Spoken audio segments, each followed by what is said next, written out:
the definition of Landcare. But in Katanning, Landcare is, hey, farmers, trees, and fences. And granted, that is the core of our business. We've been doing that business for over 20 years. And Katanning is very, very good at it. But when the funding for farmers, trees, and fences got really light on, Katanning had to reconsider what on earth do we stand for so we can align ourselves with other funding opportunities. And we think we're about creating sustainable, healthy, productive environments. And that's good for pretty much everybody. I think I'm going to put this down. There we go. So, with the funding climate moving towards outreach, community, and extension, we really also had to ask ourselves, wow, this is going fast. Who's got this on auto? Who are we engaging? Who haven't we reached yet? And how can we fill these gaps? Now, we were engaging farmers really, really, really well. But in fact, our base funding actually comes from the LCDC funding that is acquired by Katanning ratepayers. And most of those people live in town. They're not farmers at all. And we weren't really reaching them. And then when you also get grant funding applications that look like this, and I'll use this just as the example of one of the applications we've recently filled out, that says, who are you reaching in your community? We want to know who you are outreaching to. Farmers doesn't appear on this list. That's on auto and it's very annoying. So we wanted to take a no more gaps approach to our community. We wanted to reach into each and every one of those sectors and say, Landcare is relevant to everybody. We can make ourselves accessible to everyone because we all live in the same environment. We all need to have a wonderful place to live. So, without shifting away from our core business, we decided that, yeah, we can reach all these sectors. So I'll use the example there and talk about just some of the things that we've done and give you just some examples. And then maybe those ideas will generate some ideas for you to see how else you could reach into those community groups. So we'll start out, first of all community, a nice big circle. Everybody is invited to our tree planting days, and we have them every year. Lake Ulamata brings together people from farming, recreational boaters, conservationists, the indigenous community, local government. They all come together to work on a single project, which is incredibly difficult to do, to bring people from such different sectors back together. Sustainable House Day is a great annual event that attracts 120 people or so in a little tiny community of Katanning, which is great, who are all interested in sustainable housing, sustainable living. And if you just ask Bob, you know that every single house needs a solar panel. So we actually, based on the success of the Sustainable House Day, we actually are going to be running a How to Eco Retrofit Your House workshop in September, where we think we're going to get 60 to 100 people to come by just to find out how to do that and how to make their existing homes more sustainable. We are also strongly affiliated with the Katanning Wildflower Group, where we help them organize events and bring in guest speakers. So we had a workshop on photographing wildlife. We have specialists coming in to talk about hakeas and dryandras and other plants that I don't really know a lot about yet, but anyway. And we've recently held a eucalypt identification workshop, which was really good fun. And we run small landholder workshops. So men and women of all ages who own property, who want to know more about pests and weeds and livestock and how to put out fires and what to do about fire breaks, we try and teach them all that stuff. So that's really great stuff that we do. And our weed-free gardens and safe handling of garden chemicals, it was a runaway success. This was ridiculously successful. The 60-plus crowd showed up in droves. Townies came because they wanted to hear from an expert. What do I do? And they actually asked us if we could run that seasonally so they knew which weeds to look for, what chemicals to put on it, how to make sure that they were getting the best deal and not poisoning themselves and their neighbors. It was wonderful. And although I don't have a picture of it too, we've engaged the Katanning Men's Shed to build fast food scale boxes. And that's really great. That's going to be good. That's conserving the environment, engaging them, and doing lots of multiple benefits there. Now, women are a special group. We all know that. And recently we've run 2 really great workshops in the last couple of years. So one of them is recognizing women in farming enterprise.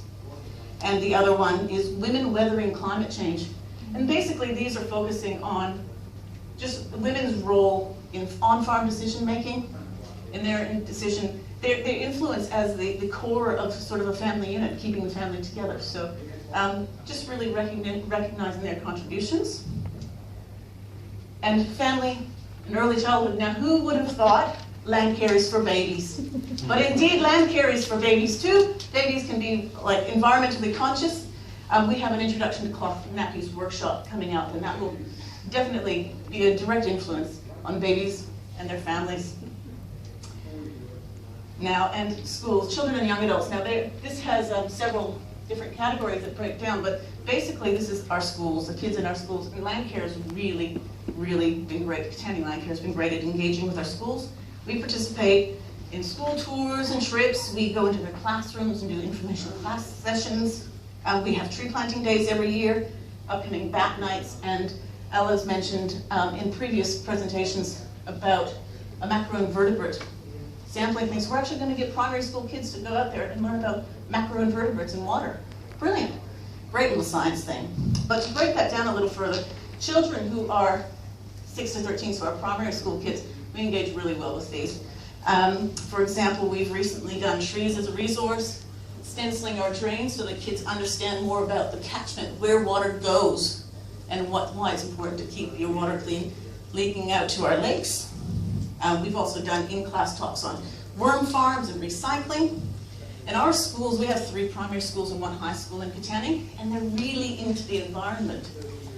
So there are, let's see, they have rubbish-free lunches, and they have their own recycling programs, and they actually look at us as a resource now. They will phone us and say, we're doing a topic on trees. Can you come and do a talk? Can you supplement what we do and give us an expert opinion on this? And that's just a great feeling to go, we have actually reached into that niche, and those teachers are looking at us as a resource. Teens, high school, the night stalk is just a great success. You get to go outside at night in the dark with flashlight, torch, sorry, Canadian, and you get to wander around and look for wild animals. How cool is that? That's just fun.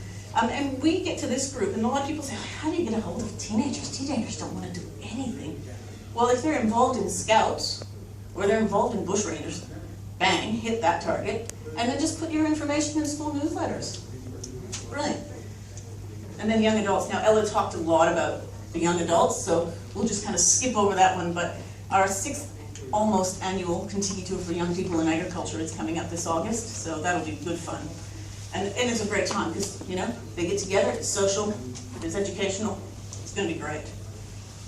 Now, Indigenous, we're working with our Indigenous groups on some real-life, on-ground relevant projects for them. So there's a number of different things that are going on. The,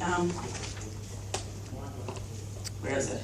Yeah, what are they called? Lake Ulamata Aboriginal Heritage Trail and the Cultural Heritage Project were 2 important engagement activities, and we also help coordinate the Aboriginal observers for the PC Lake excavation. So not to be confused with Lake Ulamata, which you may have heard about with Katanning. Lake Ulamata is a big story.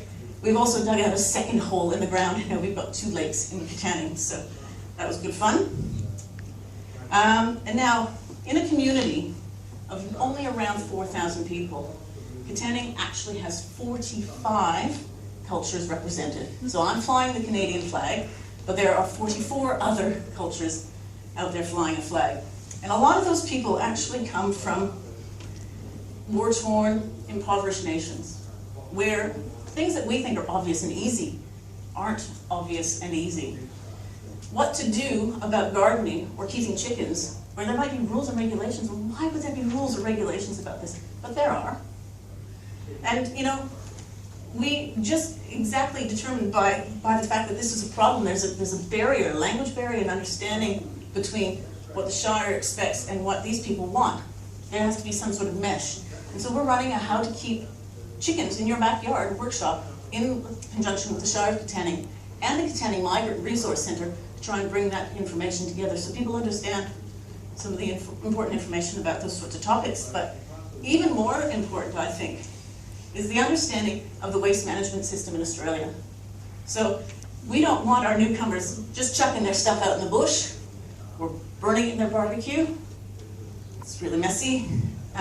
So we actually have to teach them about where a way is and how that works. And so we've actually applied for a fairly significant grant to do a major educational campaign, once again linking the migrant resource and the Shire with this community, and say, we're going to educate you about recycling, and specific about electronic waste recycling, but I think the whole educational cycle about waste movement is really important for this group. Okay. Anyway. And with disabled and carers, I admit we usually haven't done anything there yet. We'll get there.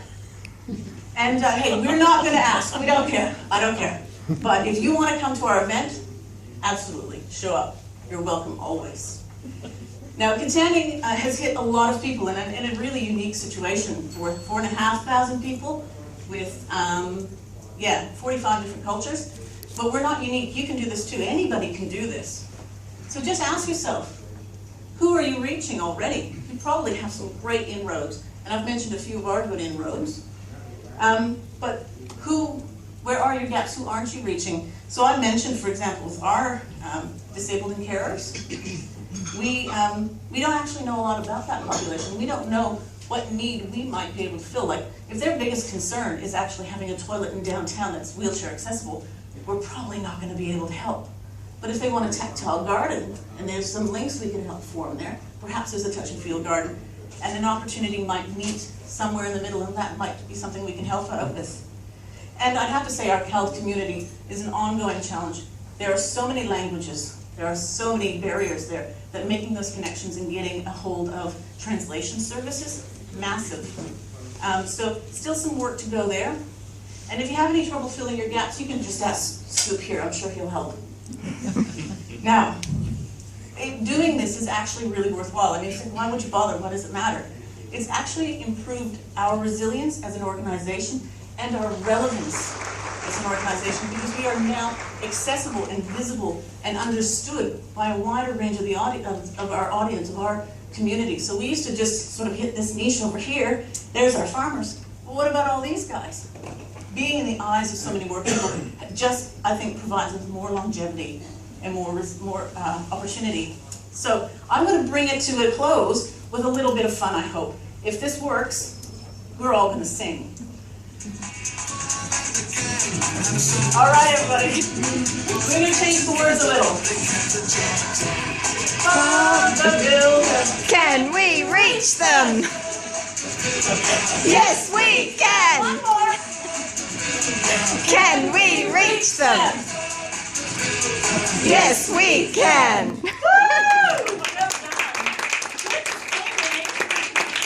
Thank you very much, Andrea. A very lively presentation. Andrea Salmond there from the Katanning district.